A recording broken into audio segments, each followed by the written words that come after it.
Everybody, welcome back to the channel. We got a crazy windstorm last night. I'm going to show you guys a little clip. Today's video, I'm going to answer the question I get every week, every day almost. Tinman, where's your 572? How come you don't run her anymore? Did you blow it up? Did you not like it? Did you get rid of it? Stay tuned. Today's video, we're going to answer the question, where's my 572?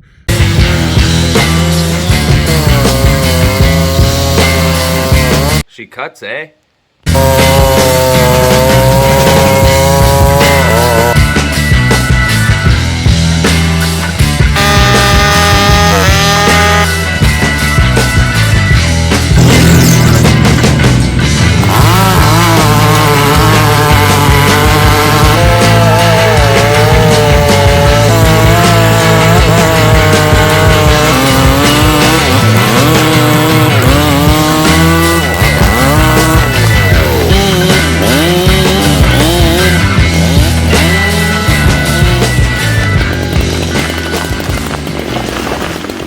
Now check this out, a little video from last night. I'll call it Stranded on the Road. Hey babe, where are we? I don't even know.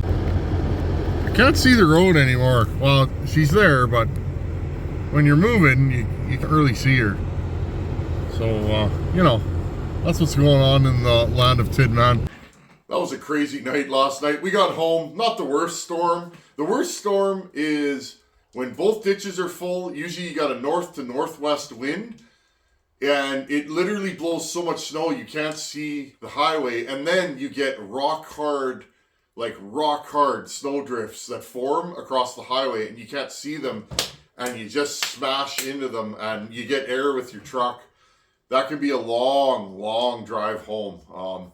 But anyhow, we got home fine, and it is what it is. That's actually why I took the big truck last night, because I knew we were going to get wind, and if the road blows in, I'd rather be... That Ford is like this high off the ground. Like, the amount of ground clearance that truck has is incredible, and it's hard to get that thing stuck.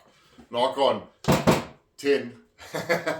Anyhow, today's video, I get asked this all the time. Tinman, where is your 572? I never see you run it. Is it a horrible saw? I know you like your 562. I know you have a 576. Where's your 572? Well, I'm going to answer that question today. I get asked that all the time. I got a box in the mail last week, and I opened her up. And look at that, friends. There's my 572, and there's another little box in there, which we'll open up on this video too. Now, I don't know if you guys got a peek at what's hanging off the front of this thing. Oh yeah, we're going to get to that. I want to hear this thing run. Okay, a little bit of a backstory on where my 572's been. Well, I bought this saw brand new, I don't know, maybe a year ago. If you guys remember, I did a video. This is the first time I've ever bought a brand new saw in my life. So anyways, it was a big deal for me to buy this. So I bought this saw brand new from a local dealer, and you know, I started cutting with it. I used it a bit, 4 or 5 tanks, and it's a good saw. It's good on fuel. It's got adequate power. Now, remember, my thoughts of adequate power are completely skewed. I'm that guy. I run ported saws all the time, so it's hard to compare this to a ported saw. I did a video, this versus a ported 372 that Harvey built. You guys could see it wasn't even a competition. Does that mean this saw is underpowered? Definitely not. But anyway, so that's the backstory of this saw. Now, fast forward, I met this Mark from Super Cool Saws. I'll put his name. I'll put his name in the description of this video. I think they have a website. I'm not sure, friends, but he's just a guy I know from the community, and we got to yakking, and he builds really high-end pipes for saws. And you guys know I dabble in pipe making, but my pipes are crudely bodged together. My fab skills are good, but my welding skills are horrible, and my welding equipment is definitely not up to task. So anyhow, Mark was talking about wanting to build a pipe for a 572 but didn't have one. And of course I had this 572. So anyways, long story short, I said to Mark, do you want to just borrow mine? I'll just mail it to you, play with it, run the saw stock, see what it's doing, and then build a pipe for it. So I sent him this saw, I don't know when, friends. It's quite a while ago. And I told him, keep it as long as you want. I got plenty of saws, and use it and enjoy it. And, you know, and hopefully you come up with a good pipe for it. So he did a lot of testing, and I've seen video of him running actually this saw with this pipe on it. And I think he hit her right out of the park. And it's pretty cool. I'm going to bring you guys in, check this pipe out. This thing's like a piece of jewelry. I can't believe that I have one now, and I'm smitten with it. Look at that. Eh? That's a beauty. So what we appear to have here, I'm not sure exactly what size this is, but I'm guessing they look about a 1-inch outer diameter pipe. Pretty close to that. Actually, I got a tape measure here. Let's see what we got here. Yeah, it's about a 1-inch pipe. And precision bent all the way around. The header pipe is right here. Okay. So it comes off of a collector, and pretty awesome. The amount of time it would take to make something like this and make it fit. It fits perfectly. It's clearanced on the side. And then looks like he's taken a lathe and made these two nice little end caps for it. And I actually like that, because if you wanted to put screens in here, you could 100% screen this. You know, you could just run screen over the end, flip these caps back on, and screw them on. So it could be legal for forestry, as long as you don't have, you know, sound requirements. But Mark, thank you, buddy. This thing's super cool now. Super cool. I didn't even mean to do that, but no pun intended. So there you guys go. Stock, the stock muffler on this thing, and I'll show you guys. Here's the stock muffler. I don't know if you see down in there. So from what I can see, the air goes in, and then there's like 2 holes in the bottom, and then it has to come back out to here. Horrible for airflow. It's super quiet, and you know, this is what we have to work with on modern saws. They're very, very caked up, you know, or the designers have to work within design parameters, and they also have to pass emissions tests. They also have to pass sound tests. So their hands are tied, and this is what they have to come up with. That's why you don't see ported saws from the factory. I get that a lot. Comments about, well, if ported saws are such a great thing, why don't they do that from the factory? Well, they can't. They wouldn't pass emissions, noise, etc. Since we're all here, and I have not fired this thing yet. I don't know about you guys, but I really want to see this thing run.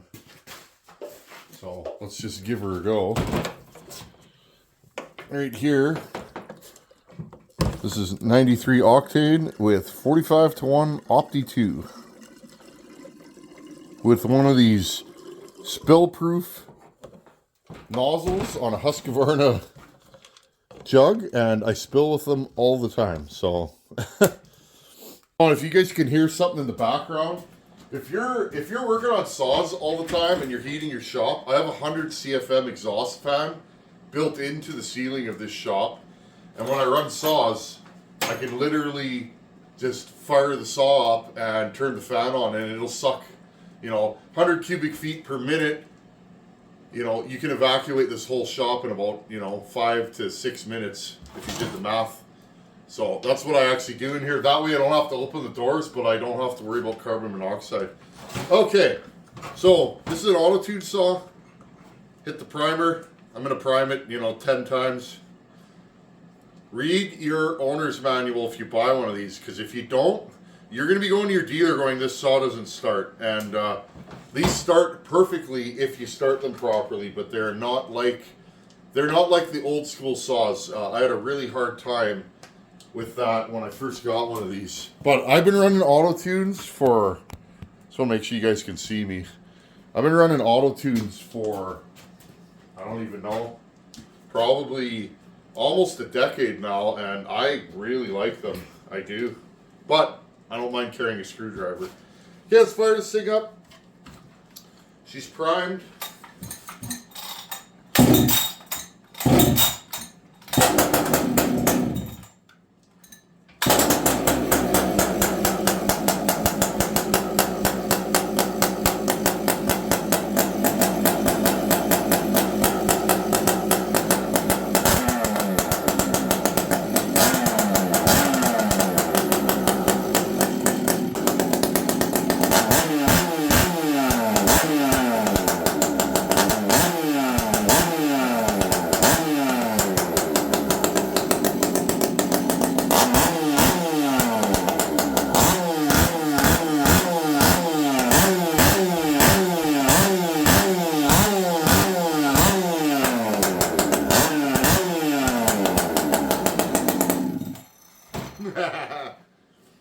This thing sounds excellent. I guess we better put a bar on it and try it out. It's freezing cold out, but let's do this. The saw's been pre-warmed. I can only film out here for a couple minutes so my phone doesn't freeze. Let's see what this thing will do. Frozen, that's elm. That stuff's hard as a rock, and it's been outside all winter. I just dug it out, so let's see what this thing could do. Okay, so stock, you couldn't really dog this saw in. It didn't like it. It's more of a let her go than a dig her in and, you know, lean on it kind of saw. Let's see, maybe this pipe changed that. I'll get it going and let's try it out.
try some softwood for you softwood cutters out there.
Back in the saw shop where it's warm.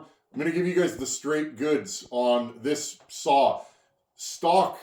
I had a couple of complaints with the saw stock, and they might be a little nitpicky, but when you like what you like what you like, right? And I'm a Husqvarna man, but that doesn't mean I'm going to say every Husqvarna is the best saw ever, because you guys know I love a ported 500i. I love an 044. That 460 I just built is incredible. I really enjoy that saw. So I like all saws. I just tend to be more of an orange saw guy.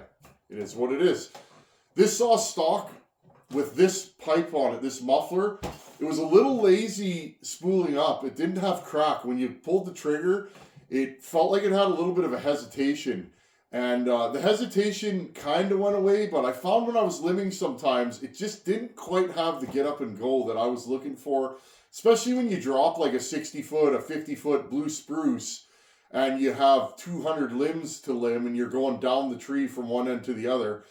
I like a saw that's really quick spooling up for that kind of scenario. And I found this saw was kind of lazy compared to my ported saws. So take that for what it's worth. My views might be a little skewed at this point, because you guys know I pretty much only run ported saws. But it was good, but I thought it could be better. With this pipe, you just tickle the trigger and it's like boom, boom, boom. It revs up very quickly now. So that seems to be solved. And again, I will run this more, but this is my initial testing. I just ran in from outside. Okay, my main complaint with this saw, I've talked to so many guys that have these stock. When you dog in and you pull up, they tend to fall out of their power range. They have a lot of power up top. And it's like the power range or power band is very narrow on these. So if you pull up on it and say it's cutting at, 10.5, whatever these cut at, and you drop it down to 9.8, they kind of dip and fall. And that was my biggest complaint with this saw. Even in smaller frozen hardwood last winter when I was using this, if I pulled up on the handle a bit to get her rocking and rolling, she would kind of go, and I'd have to let go. Today's cutting, you guys saw, I made a point of yanking up on the handle. This is purely testing. This chain is razor sharp. This is a skip chain. It's set up for frozen hardwood, so the raker's a little bit lower. But this thing today, it did lower an RPM a bit, but it seemed to hang in there quite nicely. And again, frozen elm, that is a Kodam stem. It's very dense, and it's been outside in 30 below for the last like month, so that's about as hard a wood as you're going to cut around here. So I'm going to say, if you guys have a stock saw, a stock 572, I think this pipe might be something you want to look into. This pipe is beautifully made, and it seems to work, so I really like it, and it looks cool, and it sounds cool, and it's a good deal. I want to say thank you to Mark Trader. You guys, if you see the videos from Ohio, he's standing in the background in a bright green shirt, and he does wonderful work, and it was just cool that, you know, I got to do a project with him, and that's what we got to do for each other. Like I said, he didn't have one of these, so I was like, just borrow mine. It's a saw. I honestly, friends, there's only a couple of saws I have that I have sentimental attachment to. This is just a power saw, and I was more than happy to send it to him. And again, no strings attached, like I always say. Just borrow it, use it, put some time on it. But I think he knocked it out of the park with this.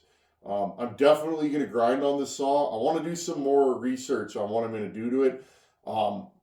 This is probably a saw I'm going to do machine work to. I'm going to drop the cylinder. I want to give this thing more grunt. It has more than enough chain speed and adequate power, but I'd like to broaden the torque curve a little bit. So, anyhow, friends, thanks for watching. Take her easy. And you know what? I'm going to open this on another video. I'll throw it in there. He sent me, it says thank you Tinman on it. I don't know what's in this box, but I can only guess. We'll do that on another video. Anyhow, thanks for watching. Take her easy. I'll put the name of the fella that made this in the description if you guys want to look him up. Thanks for watching. Take her easy. And that was fun. I really enjoyed that. Later.